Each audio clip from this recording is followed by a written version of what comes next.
So this mission-driven entrepreneur of a startup was frustrated. The people I hire, she said, just don't care as much about this startup as I do. And what I told her next shocked her and won her trust. So tap the like button and I'll tell you what I told her and what we can learn about getting the funding you need to turn your dream into a reality. I'm James Callahan, and this is the Do-Over Show, where we tell the truth, even if it hurts a little bit. When she said to me, I just can't find people who care as much about my startup and my mission as I do, I told her, you really shouldn't expect to. Your dream, your sacrifices, your dedication to the life of an entrepreneur. Remember, you didn't want a boss, you wanted to be the boss. Well, here's what it means when you're an entrepreneur. Every success, every failure, every mistake, every misstep is on you. That's the lonely part of being the one who is responsible for everything and takes the blame for every loss, failure, and mistake. It's on you and you alone, and that's what you signed up for as an entrepreneur. And your funders and investors know this better than anyone else, maybe even better than you. And the honest ones will tell you as much.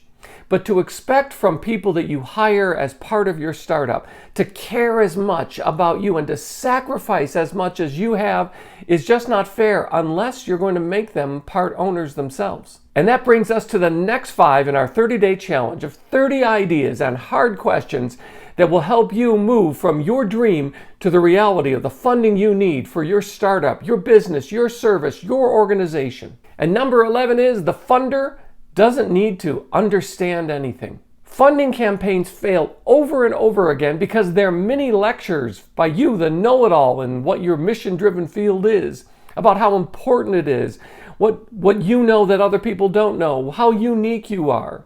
All in an attempt to get something from someone. Takers, not givers, right? All about me. Well, what do corporations do? We've added more RAM, we've added more ROM, we've added more speed. This one's number 1. We're the biggest, we're the best. We've been around since 1969. We're better than them, we're faster than them. We're more efficient than that one. Me.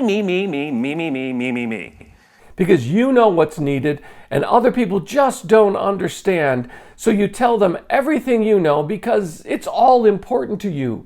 And you say things like, you need to understand. No, they don't need to understand. You need to be the one who understands.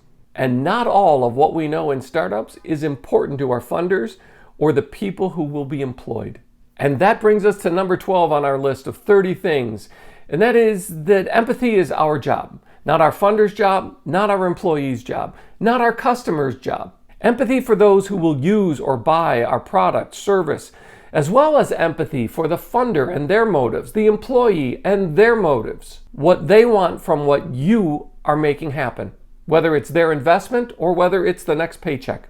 And number 13, your mission may not be in exact alignment with your funders or employees. And that's fine, that's great, but it's something we all need to be aware of so that we don't have misplaced expectations. You may want to change the widget world while your investor wants more money or an employee wants a paycheck. And 14, speaking of the wrong expectations, we can't expect people who are hired within our startups to have the same reasons to do the work that they do with us.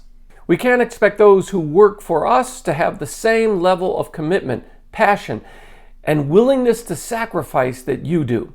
You probably have a war story, some nostalgia about that vision, that dream, that passion, and all the sacrifices that you've had to make in order to make this day 1 of your business or startup or service, make it a reality.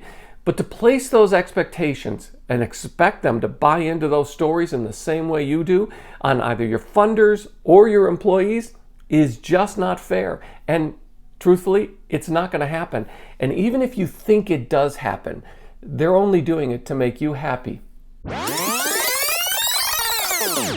And this means that funding, like employment, is voluntary. It can't be coerced, and it can't be manipulated through your knowledge or your sacrifice or your passions. Your martyrdom for your mission is not going to get a return on that investment for your investor, and it's not going to retain employees. Employees are hired and compensated. They work for you in return for an agreed upon wage, not for their sacrifice. You see, these next 5 ideas are really about you and the expectations you place on your startup, your business, your new organization. And after you learn to get out of your own way, you'll find a freedom that really does come with being an entrepreneur. Hey, if you're interested in what really is involved in that, check out this video here. And thanks for being part of the Do-Over Show. Be sure to tap the like button, and while you're down there, remember to subscribe and ring the notifications bell so you don't miss the next 5 in our 30-day challenge, 30 in-your-face ideas to get your funding so that your dream can become a reality. I'm so glad you found me, and I found you. Thanks. Me, me, me, me, me, me, me, me, me, me.